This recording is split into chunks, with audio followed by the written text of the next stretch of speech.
There is no countdown when a normal day in prison begins. No warning. No moment to prepare yourself. It starts the same way it does every day, suddenly. Lights snap on without permission. Metal doors echo down concrete hallways.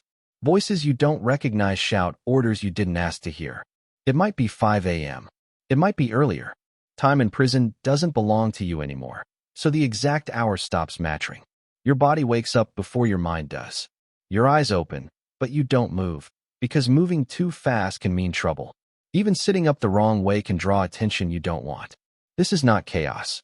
This is routine, and that's what makes it dangerous. Because a normal day in prison doesn't rely on violence to break people. It relies on control. Control over when you wake. Control over when you eat. Control over when you speak. Control over when you're allowed to be silent. Most people imagine prison as something extreme. Fights, lockdowns, screaming guards, and nonstop danger. But that's not what wears people down. What wears people down is how ordinary it all becomes. A normal day means standing for count, even when you're sick. It means eating when you're not hungry and going hungry when you are. It means asking permission to use a toilet. It means waiting, always waiting, for doors to open, for meals to arrive, for time to pass. Waiting becomes your main job. In the outside world, waiting is an inconvenience. In prison, waiting is a psychological weight that never lifts. Minutes stretch longer than they should. Hours feel heavier than days. And days stack up so quietly that you don't notice how much of yourself they've taken until something snaps. This is the part most people wouldn't survive. Not the violence, not the fear of other inmates, but the endless repetition of being told, over and over again, that your time is no longer yours. Every movement is scheduled. Every sound has meaning. Every silence feels loud. You learn quickly that nothing is accidental. The way guards walk past your cell without looking at you. The way food trays slide through slots like transactions instead of meals. The way your name slowly disappears and gets replaced by a number. None of this is dramatic. And that's the point. Because drama fades, routine doesn't. A normal day in prison is designed to strip choice away so gradually that you almost don't notice it happening. At first, you tell yourself you'll adjust. You tell yourself it's temporary. You tell yourself you're stronger than this. Everyone does. But strength works differently in prison. Here, strength isn't about fighting back. It's about holding yourself together when nothing around you changes. It's about learning how to stand still for long periods without losing your mind. It's about learning when to speak and when silence is the only safe option. It's about pretending not to hear things you definitely heard. Because in prison, reacting can be more dangerous than ignoring. This is where the pressure starts. Not all at once. Not loudly. But constantly. The pressure of being watched. The pressure of being judged. The pressure of knowing that one small mistake, one misunderstood look, one wrong word, can turn a normal day into a very bad one. And the worst part? This pressure doesn't come from a single source. It comes from everywhere. From guards who control the schedule. From other inmates who are watching just as closely as you are. From the walls that never move. From the noise that never fully stops. From the silence that feels just as heavy. A normal day means you wake up already tired. Not physically, mentally. Your brain never shuts off in prison. It's always calculating. Always scanning. Always asking the same questions. Who's watching me right now? Am I standing in the wrong place? Did I miss something I was supposed to do? Is today going to stay normal? Because normal is the best outcome. Normal means nothing happened. Normal means you made it through. Normal means you survived another day without drawing attention. That's the goal. Not happiness. Not comfort. Survival. And this is where most people on the outside misunderstand prison. They think the hardest moments are the violent ones. They think the trauma comes from the rare events. But for many inmates, the real damage happens during days exactly like this one. Quiet, repetitive, controlled. Days where nothing happens, yet everything is taken. Your privacy disappears first. Then your sense of time. Then your ability to relax. Even sleep stops feeling safe. You sleep lightly, if at all. Every sound matters. Every footstep could mean something. And when morning comes, if you can call it that, it doesn't feel like a new day. It feels like the previous one never ended. This is how inmates are pushed to the edge. Not by force, but by design. By a system that understands something very simple about the human mind. People can endure almost anything, as long as they believe it will end. Prison removes that belief one day at a time. A normal day doesn't tell you how long this will last. It doesn't remind you of who you were before. It doesn't care if you're ready. It just continues. And after enough normal days, something changes. Your reactions slow down. Your emotions flatten. Your sense of self starts to feel distant, like a memory instead of a reality. You don't break all at once. You erode. That's why most people wouldn't survive a normal day in prison. Not because they're weak, but because they've never had to live inside a system where nothing is random, nothing is optional, and nothing is truly yours, not even your thoughts. This documentary is not about the worst day in prison. It's about the day that happens over and over again. The one that looks ordinary. The one that feels manageable. The one that quietly pushes people closer to the edge without ever making the news. This is what a normal day in prison really looks like. And once you understand it, you'll understand why so many people leave prison changed forever, even if nothing bad ever happened to them. Before we begin, tap like, leave a comment, and subscribe to the channel. Your support helps us uncover the darkest corners of the prison system. Now let's step inside. Morning in prison does not arrive gently. There is no alarm clock you set. No choice to roll over and steal a few more minutes of sleep. Morning arrives when the institution decides it's time. The lights come on without warning. Bright, unforgiving, and instant. 1 second the cell is dark, the next it's fully exposed. No dimming. No adjustment. Your eyes burn, but you don't complain, because complaints don't change anything here. Some inmates wake before the lights, not because they want to, but because their bodies have learned the schedule better than their minds. After enough time inside, your sleep becomes shallow. You drift instead of rest. Your brain stays alert even when your eyes are closed. That's survival. The first sound of the day is usually metal. Doors shifting, bars vibrating, boots on concrete, keys clanking with a weight that never stops being intimidating. Even after years, that sound still carries authority. Then comes count. Count is not optional. Count is not flexible. Count is sacred. You stand where you're told to stand. You face the direction you're told to face. You keep your hands visible. You don't talk. You don't move. You don't ask questions. Even if you're sick. Even if you didn't sleep. Even if your head is pounding and your body feels like it's failing. Count does not care. This is one of the first lessons of a normal day in prison. The system does not pause for human needs. Guards walk past cell after cell, checking faces, checking numbers, checking bodies like inventory. They don't need to know who you are. They only need to know that you exist where you're supposed to. For inmates, count is a moment of quiet tension. You learn not to breathe too loudly. You learn how to look awake even when you're not. You learn how to exist without drawing attention. Because attention can be dangerous. Once count clears, movement begins, but not freedom. Controlled movement. Limited movement. Movement with rules so specific that breaking one can send you back to your cell, or worse. If breakfast is served, it comes fast and without ceremony. Trays slide through slots or are handed out in lines that move at the pace of command. There's no discussion about whether you're hungry. There's no choosing what you eat. There's no time to think. You eat because this is when food exists. And you eat quickly. Food in prison is not just nutrition, it's strategy. Eating too slowly can get your tray taken. Eating too fast can make you sick. Complaining about quality can make you memorable, and being memorable is rarely a good thing. A normal breakfast might be cold by the time it reaches you. It might be bland. It might be something you barely recognize as food. But you eat anyway, because you don't know when the next opportunity will feel satisfying. And even while eating, your awareness never shuts off. Who's sitting near you? Who's watching? Who's tense this morning? Who didn't get mail yesterday? Who looks like they didn't sleep? Morning is when tensions show first. In prison, people don't wake up refreshed. They wake up carrying yesterday with them. Arguments don't disappear overnight. Worries don't reset. Stress stacks.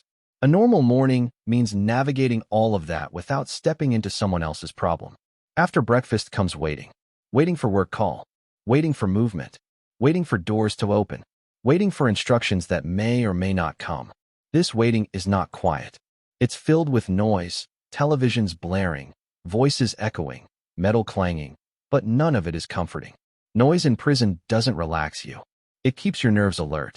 And during all of this, you're being watched. Cameras don't blink.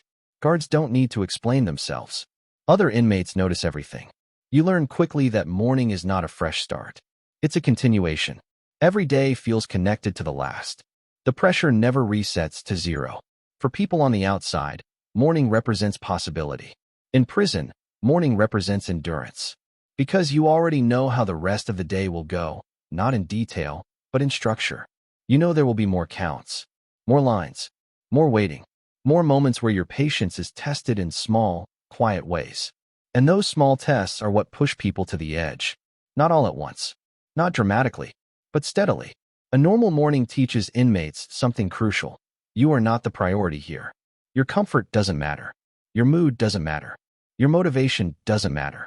Compliance matters. And compliance becomes a habit. Some inmates adapt by shutting down emotionally. Others adapt by becoming hyper-aware, constantly alert. Neither option is healthy, but both are necessary. This is why most people wouldn't survive a normal prison morning. Not because it's violent, not because it's chaotic, but because it demands a kind of discipline and mental control that civilian life never prepares you for. You don't get to ease into the day. You don't get to complain without consequences. You don't get to decide how you feel. Morning in prison sets the tone. You are on the system's time now. And by the time the sun is fully up, many inmates are already exhausted, mentally drained before the hardest parts of the day even begin. This is only the beginning. By the time midday arrives in prison, most people on the outside would already feel worn down. For inmates, midday isn't a break. It's the part of the day where the mental pressure becomes unavoidable. Morning sets the rules. Midday enforces them. This is when the routine tightens its grip. Work assignments, programs, movement schedules, everything happens on someone else's terms. If you have a job, you go where you're told. If you don't, you wait. If you're scheduled for a program, you show up early. If you're not, you stay out of the way. Choice doesn't exist here. Only compliance. Work in prison is not about productivity. It's about structure. Some inmates clean hallways that will be dirty again within hours. Some work kitchens, preparing food they may never eat themselves. Some sort laundry that never seems to end. Others push brooms across concrete floors, day after day, with no visible result. The task itself doesn't matter. What matters is obedience. You show up on time. You follow instructions. You don't ask questions unless you're told to speak. And while you work, you're being watched. Not just by guards, but by other inmates. Prison work environments are tight spaces filled with unspoken rules. Who you talk to matters. Who you don't talk to matters even more. A casual comment in the wrong direction can turn a normal day into a dangerous one. Midday is when fatigue starts to show. Tempers shorten. Small annoyances feel bigger than they should. The lack of sleep, the constant noise, the forced alertness, it all stacks. And there's no escape from it. If you're tired, you keep going. If you're sick, you keep going.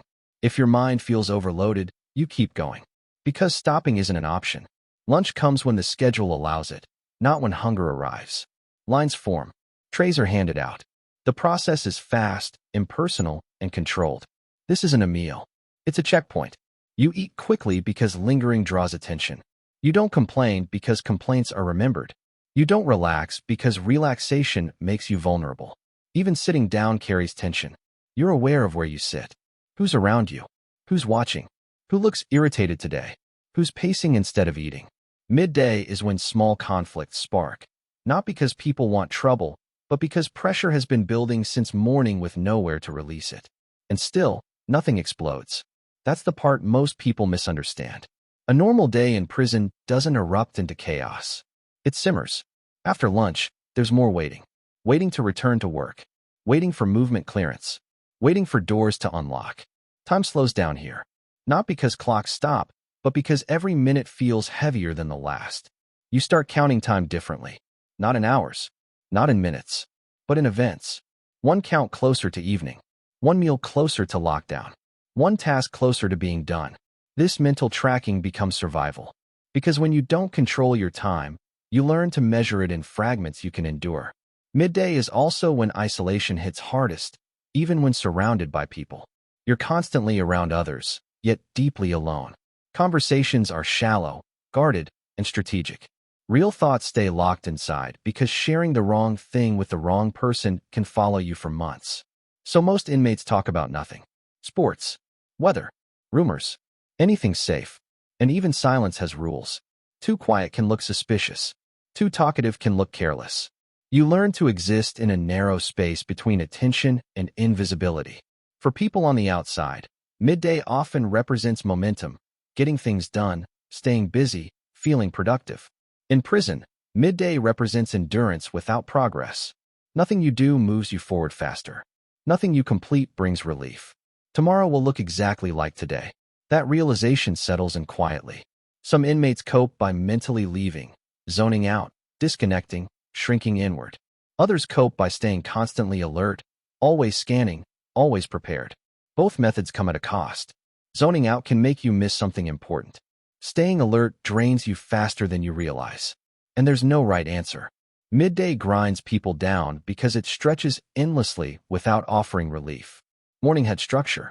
Evening promises rest. Midday offers neither. Just repetition. Just pressure. Just the awareness that you're halfway through a day you didn't choose, inside a system that doesn't care how you feel about it. This is where many people on the outside would already be breaking. Not screaming, not fighting, but unraveling internally. Because the human mind is not built to live this way. Trapped in constant observation, stripped of meaningful choice, forced to perform routine without purpose. And yet, for inmates, this is still considered normal. By the time afternoon fades, the body is tired, the mind is tense, and patience is worn thin. But the day isn't over yet. Not even close. By the afternoon, prison stops feeling loud. Not because the noise disappears, but because inmates stop reacting to it. This is when the day starts turning inward. The early energy is gone. Morning discipline has done its job. Midday has worn people down. What's left now is a slow, grinding stretch of time where fatigue settles into the body and the mind starts drifting into dangerous territory. Afternoon is when mistakes happen. Not big ones. Small ones. A delayed response to an order. Standing in the wrong place for a second too long. Saying something that comes out harsher than intended. In prison, small mistakes can follow you for weeks. By this point in the day, concentration is harder. The constant awareness required to survive has a cost, and afternoon is when that bill comes due. Your body is tired, but rest isn't allowed. Your mind wants to slow down, but alertness is mandatory. This contradiction is exhausting. Movement during the afternoon is slower, heavier. Lines feel longer. Waiting feels more intense. Every door that stays closed a little too long adds pressure. And pressure in prison doesn't explode outward. It turns inward. Inmates begin retreating into themselves. You see it in their posture. Shoulders slumped. Eyes fixed on the floor. Conversations shorter than before. This is the mental survival mode most people never experience. Because on the outside, when stress builds up, there are outlets. You can walk away. You can talk to someone you trust. You can distract yourself. You can rest. In prison, none of that exists. There is nowhere to go. No one truly safe to open up to. No way to escape your thoughts. So they start looping. You replay conversations from the morning. You analyze looks you might have misread. You think about things you shouldn't think about. Regrets. Anger. Fear. Afternoon is when time slows down enough for thoughts to catch up with you. And those thoughts are rarely kind. This is also when hierarchy becomes more visible. Who sits where? Who moves first? Who waits? Unwritten rules shape every interaction. Inmates don't need to be reminded. They feel it. Power dynamics shift subtly, sometimes without words. One look can communicate warning. One silence can mean disapproval. And ignoring these signals is dangerous. A normal afternoon means constantly adjusting yourself to invisible boundaries. You stand where you're supposed to stand. You speak when spoken to. You avoid crossing lines you didn't even know existed when you arrived. For new inmates, this is overwhelming. For experienced ones, it's exhausting. Because pretending to be calm when you're not takes energy. Pretending to be neutral when you're under pressure takes energy. And by afternoon, energy is in short supply. This is also when the boredom becomes suffocating. Not the kind of boredom where you scroll on your phone or watch something entertaining, but the kind where time stretches so long it feels physical. Minutes drag. Clocks feel broken. The same sounds repeat over and over. And boredom in prison is not harmless. It sharpens frustration. It amplifies resentment. It makes small irritations feel personal. Someone breathing too loudly. Someone tapping a foot. Someone pacing back and forth. On the outside, these things barely register. Inside, they can feel unbearable. because there's no escape from them. Afternoon is also when hope becomes fragile. You start thinking about how many hours are left, how many days, how many weeks, how many years, and those numbers don't comfort you. This is why many inmates learn to stop thinking long-term. They shrink their focus. Just make it to count. Just make it to dinner. Just make it to lockdown. Survival becomes short-term. This mental narrowing is not weakness, it's adaptation. But it comes at a cost. Because the longer someone lives this way, the harder it becomes to think beyond the next few hours. Long-term goals fade. Motivation dulls. The future feels abstract. Afternoon teaches inmates something most people never learn. The mind can become trapped even when the body is still moving. You go through motions. You respond to commands. You do what's expected. But internally, you feel stuck. This is when people on the outside would struggle the most. Not because anything dramatic is happening, but because nothing is happening. No progress. No reward. No relief. Just the same routine pressing down harder with every passing hour. And yet, this is still considered a normal day. By late afternoon, patience is thin across the entire facility. Guards are tired. Inmates are tired. Everyone wants the day to end, but no one can rush it.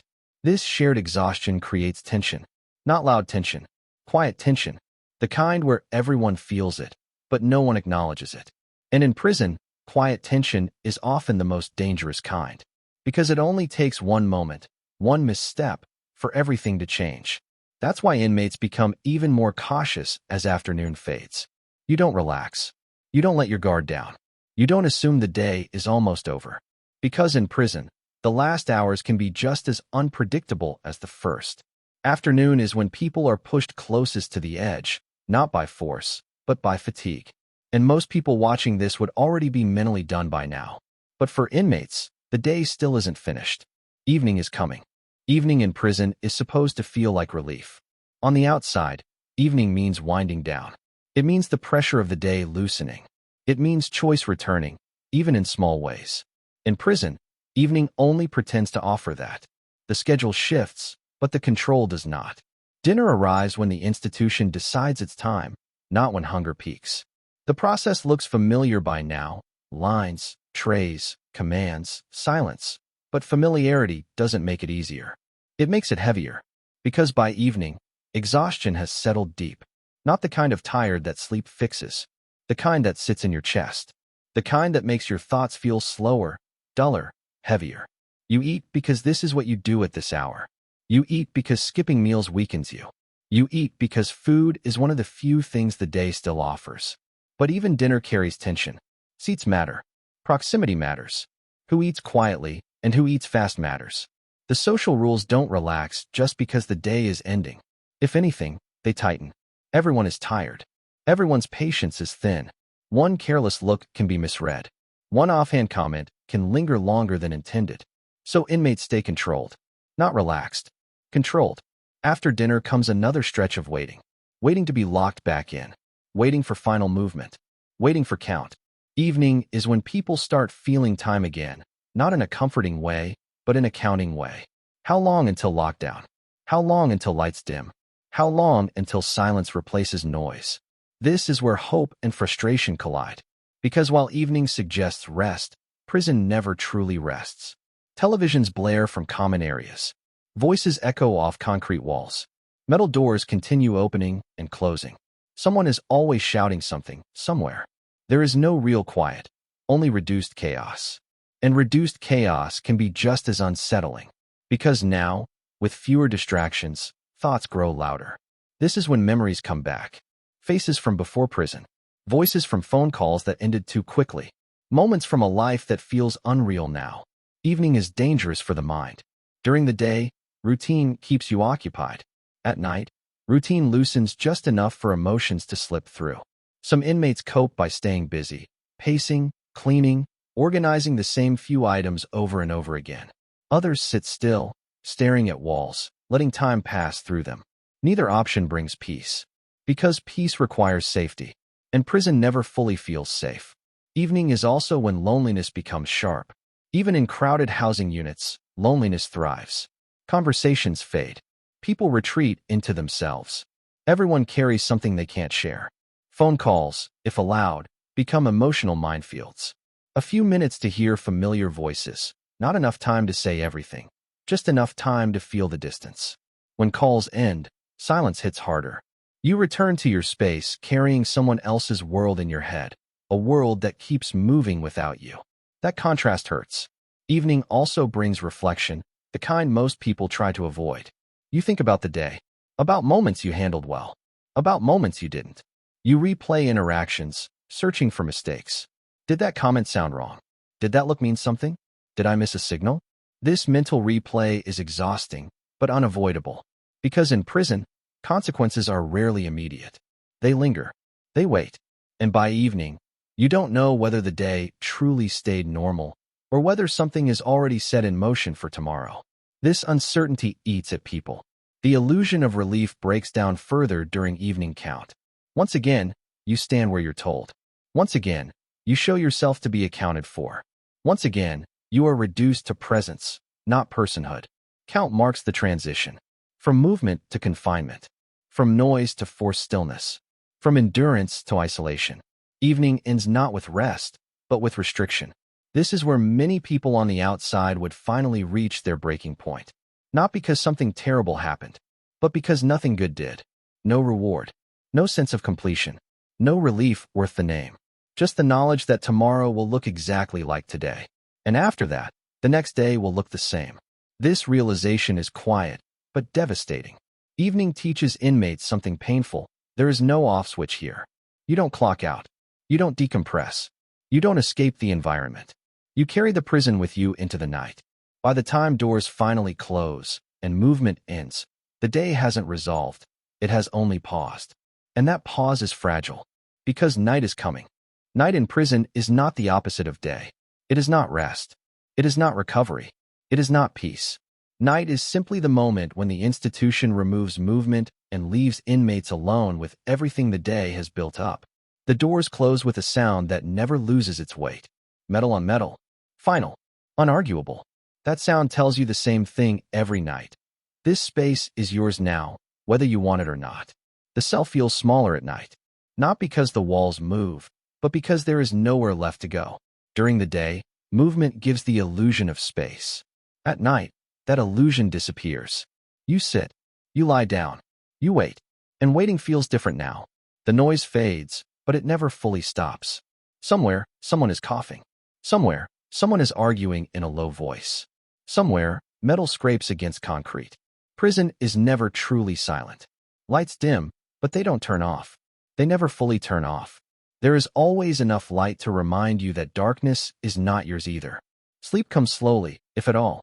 Your body is tired, but your mind doesn't trust the environment enough to rest. Years of evolution tell the human brain to relax only when it feels safe. Prison does not feel safe, so your sleep becomes fragmented, light, easily broken. You wake up to sounds you can't identify. You wake up without knowing why. You wake up already tense. This is what most people could not survive. Not one night, but hundreds of them. Night is when thoughts become dangerous. During the day, routine keeps the mind occupied. At night, there are no distractions left. No tasks. No movement. No structure beyond confinement. Your thoughts have nowhere to go but inward. This is when regrets surface. When memories replay without permission. When fear whispers instead of shouts. You think about who you were before prison. You think about who you are now. You think about how long this version of you has to exist. And time stretches again. Minutes feel endless. Hours lose shape. Some inmates count time by footsteps in the hallway. Others count by rounds of guards passing their cell. Some stop counting altogether because counting makes it worse. Night also amplifies vulnerability. During the day, strength is performance, posture, awareness, control. At night, there is no audience, and strength becomes internal. Can you sit with your thoughts without spiraling? Can you endure silence without breaking it? Can you fall asleep knowing you will wake up to the same thing again? This is where people unravel quietly. Not in ways anyone sees. Not in ways that make headlines. They unravel internally. Emotions flatten. Motivation dulls. Hope becomes cautious. You don't dream big in prison at night. You dream small. Make it to morning. Make it through count. Make it another day. This shrinking of expectation is survival, but it leaves scars. Night is also when fear feels closest. Not always fear of violence, but fear of uncertainty. What if tomorrow isn't normal? What if something changes? What if something already has? In prison, problems rarely announce themselves. They build quietly, the same way pressure does. And night gives them space to grow. This constant low-level fear is exhausting. Even when nothing happens, your body stays prepared for something to happen. Heart rate slightly elevated. Muscles never fully relaxed. Mind never fully asleep. This is why inmates wake up tired even after sleeping. This is why a normal day doesn't reset when night comes. It carries over. By the time morning approaches again, the night hasn't healed anything. It has only preserved the damage. And then the lights come on. The cycle restarts. This is the truth most people never understand. A normal day in prison is not a single experience. It is a loop. Each part feeds the next. Morning discipline, midday grind, afternoon fatigue, evening illusion, night confinement. Together, they form a system that doesn't need violence to push people to the edge. It only needs time. One day is tolerable. 1 week is difficult. 1 month changes you. Years reshape you entirely. This is why people leave prison different. Not always angry. Not always hardened. Often quieter. More distant. More guarded. Because surviving a normal day in prison teaches you something that never fully goes away. The world can take control of your time, your space, and your body, and still call it routine. And once you've lived that reality long enough, normal never means the same thing again. A normal day in prison doesn't end when the doors close. It doesn't end when the lights dim. And it doesn't end when morning comes again. It continues. It settles into the body. It rewires the mind. It changes how time feels, how silence sounds, how control is understood. What makes prison difficult isn't just the walls or the bars. It's the repetition. The way each day looks almost exactly like the one before it. The way routine replaces choice so slowly that you don't notice what's missing until it's gone. Most people imagine they would struggle in prison because of violence or fear. But the truth is quieter than that. Most people wouldn't survive the normal days. The days where nothing dramatic happens. The days where no one gets hurt. The days where everything works exactly as designed. Because those are the days that wear you down. The days that teach you how to wait without asking why. The days that teach you how to stay alert without reacting. The days that teach you how to exist without ownership over your own time. In prison, strength isn't about toughness. It's about endurance. Endurance of boredom. Endurance of control. Endurance of living inside a system that never truly switches off. And over time, that endurance comes at a cost. People don't leave prison the same way they entered it. Even if they followed every rule, even if they stayed out of trouble, even if nothing bad ever happened to them. Because surviving a normal day behind bars changes how you see freedom. It changes how you value silence. It changes how you experience choice. It changes how you understand the word normal. For inmates, a normal day is survival. For most people watching this, it would be unbearable. And once you understand that, once you see how pressure doesn't need force and control doesn't need violence, you begin to understand what prison really is. Not just a place, but a system built on time, repetition, and quiet pressure. A system that pushes people to the edge, one normal day at a time. Thanks for watching. Like, share, and subscribe.